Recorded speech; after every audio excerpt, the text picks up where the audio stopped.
how to advance as a post-novice coach.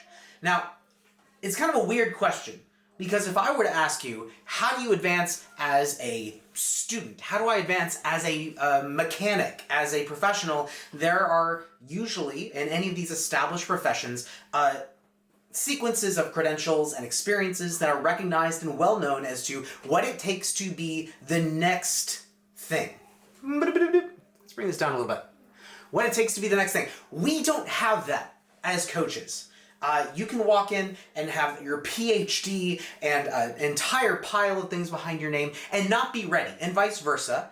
There are a lot of people who are doing incredible work who have no training path to get them to where they're at. So, to answer what it looks like to advance as a post-novice coach, we have to answer the question, what is advancement as a novice coach?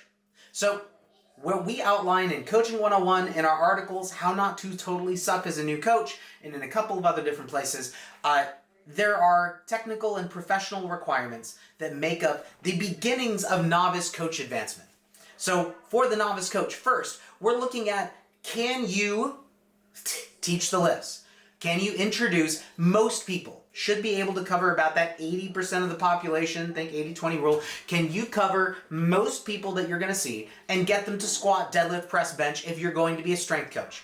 If you're going to be a CrossFit coach, then you need to be able to get the 80% to be able to do the core base movements decently proficiently in a short time, like in a reasonably fast amount of time. So that's skill one, technical, for a novice coach. Skill two, you have to be able to program novice general strength programs. Again, that cover that 80% of the population that generally gets things done. If you can't do that, that's obviously the first thing you should be looking at as a novice coach, is being able to program that and troubleshoot the basic problems that most people have in executing novice general strength programs. Then, you want to be able to know how to manage injuries. And this is most important actually than managing injuries, because we're not going to diagnose them, we're not going to fix them or correct them. We are going to help our clients train around them and heal in the process of getting stronger through them. So the more important part for the novice coach is actually not to identify the injury, but instead to know when we need to refer out and what the red flags are for injuries.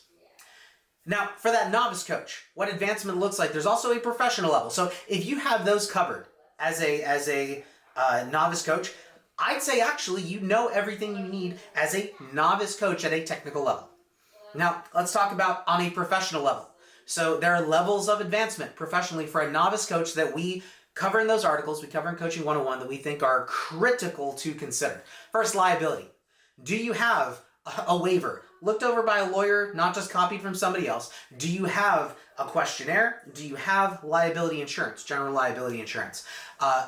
Your finances don't have to be, maybe you don't need an accountant as a novice coach, but you do need to be registered as a business if you're going to be paid for this. And again, if you're going to be paid for this, you need to be able to track your expenses and track your income for tax purposes. Pretty much every country, nation, state, province in the world will require you to do that. And then finally, certification. So you don't need a certification to start coaching, but we're talking about that process of advancement as a novice coach. As you become more situated, more familiar as a novice coach, getting some certification is helpful if for nothing else than the liability purpose. If someone were to have an issue with your service, not having any certification could become an issue. So again, do you need it to start coaching, a certification? No. Do you want it as you advance, even as a novice coach, to have a certification of some kind, preferably one that meets the needs we talked about last week? Yeah, you do. And then finally, this is kind of both on the technical and professional side. As a novice coach, you're looking to progress in delivery. Can I communicate? Can people pay? And do I have a way of delivering programs? When I say delivering programs, what I really mean is, do I have a way to communicate what they're doing next? If my client doesn't know what they're supposed to be doing in the gym next day, or what they're going to be doing with me, then I'm doing something wrong. So that progression as a novice coach goes there. So you got your technical covered, you got your professional, you have these both sets covered, you can deliver the program. What's next? Because most coaches, they end up doing, I call it certification flailing, where once they have a start, it's just like, I don't know, like maybe I'll get an Olympic lifting cert and a USA track and field cert and maybe a nutrition cert over here. I guess like that's important for health. So and this and this and this and this and this, and next thing you know, they have 20 certs and have spent a lot of money on these without anything to show for it. That's going too broad in our education, our advancement as post-novice coaches. There's also going too deep. That's the coach who, what is comfortable for them, example, me. I'm kind of a nerd when it comes to lifting. I love reading primary source papers. I love doing mechanics. I've done some like pilot studies on myself with velocimeters and with my clients and different things. That's fun for me. So when I was trying to advance post-novice, I deep dive into the mechanics. I deep dove into the lifts, you know, like how the lifts are supposed to work. Does this study, like getting into arguments on the internet, is that helping my clients? And is that helping me? Is that meaningful advancement as a post-novice coach? I would say no. So if certification flailing is going too broad, this kind of obsession diving, especially unfocused, is going too deep. So here's what we recommend for what it means to advance as a post-novice coach. When you've finished Coaching 101, when you have your 5-10 clients for a year, 2 years, when you have all the rest of that novice material down pretty pat. First, solve immediate problems for your clients. This sounds kind of like a no-brainer, but it's amazing how many times coaches like, oh, I went to get this cert. I went to get an MMA fitness cert. Are any of your clients fighters?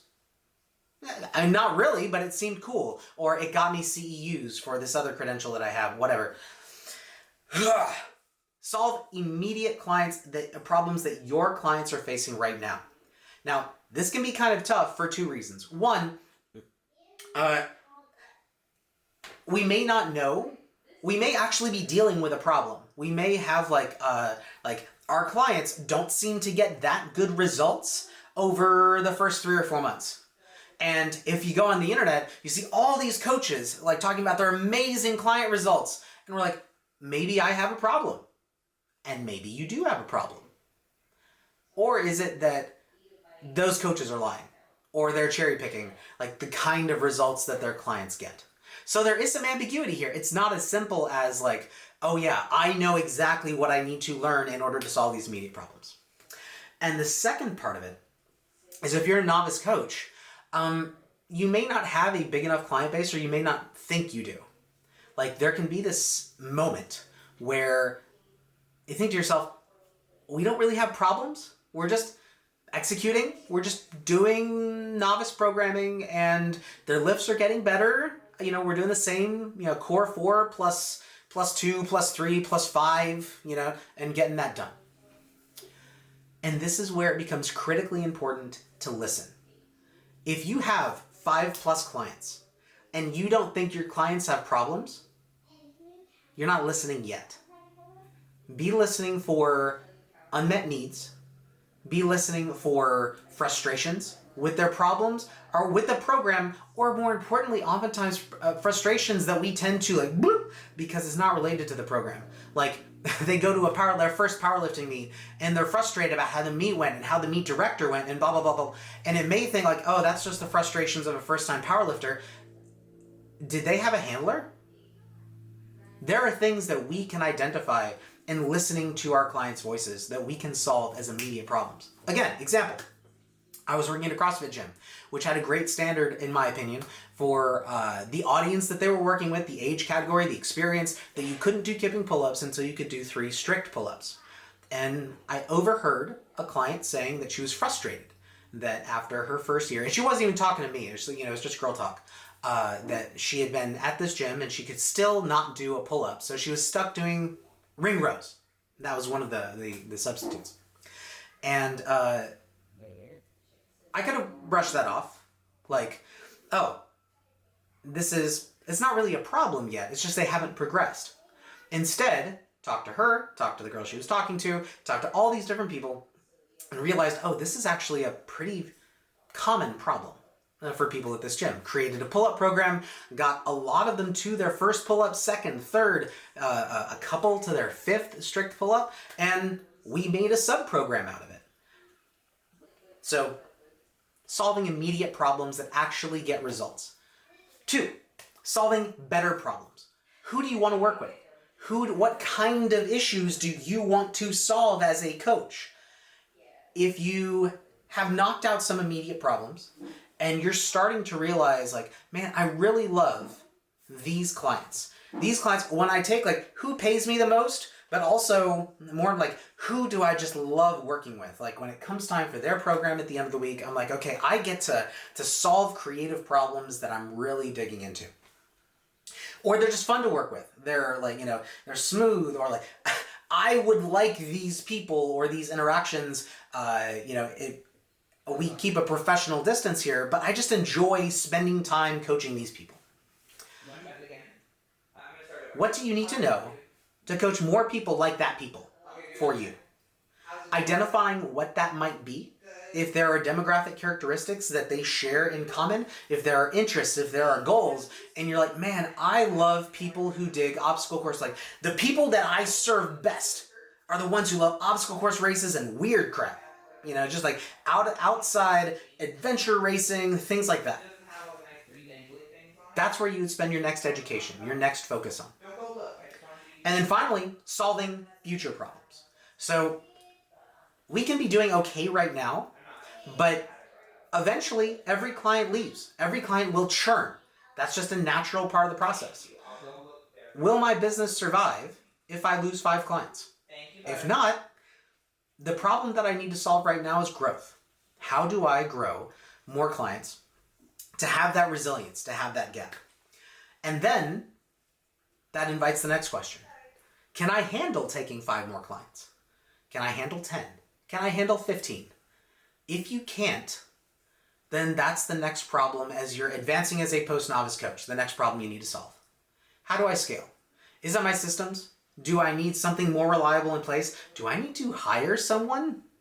That'll happen eventually in order to manage these issues. So, all in all, what it takes to advance as a novice coach, being technically and professionally base-grounded to deliver the basics of the type of coaching that you want to deliver. We talked about general strength today.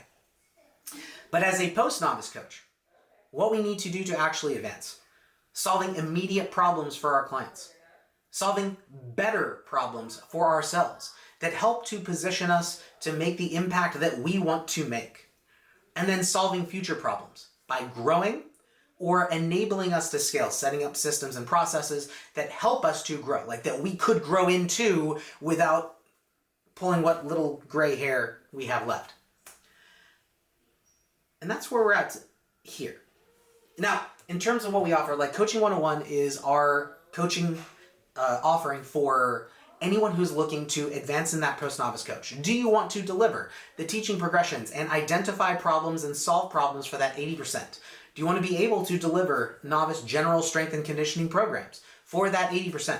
Do you want to feel confident that, yeah, I could solve, most of those basic problems, not just what I did as a lifter, but broadly to people who need that coaching. That's what Coaching 101 is all about. It's not spending months and months and months. It's delivering right now most efficiently what it takes to get you on the platform delivering. If you are looking to solve those post-novice problems, we have, the complete coach courses, whether that's going deeper into anatomy and injury, whether that's conditioning, whether that's post-novice strength. That is our offering and our way of helping our coaches, kind of developed originally for our staff coaches and our more experienced students, to help them solve those better problems. With that being said, if you have any questions for me, you can message Barbell Logic Academy. You can message me personally at CJGocher. You can find this whole recording will eventually be on YouTube, or the highlights will be posted to, you can probably hear my little kid in the background. We'll post the highlights to our Instagram channel. If you're an Academy student, you know where to find me in our Slack channel or at our monthly calls, and I'll see you around.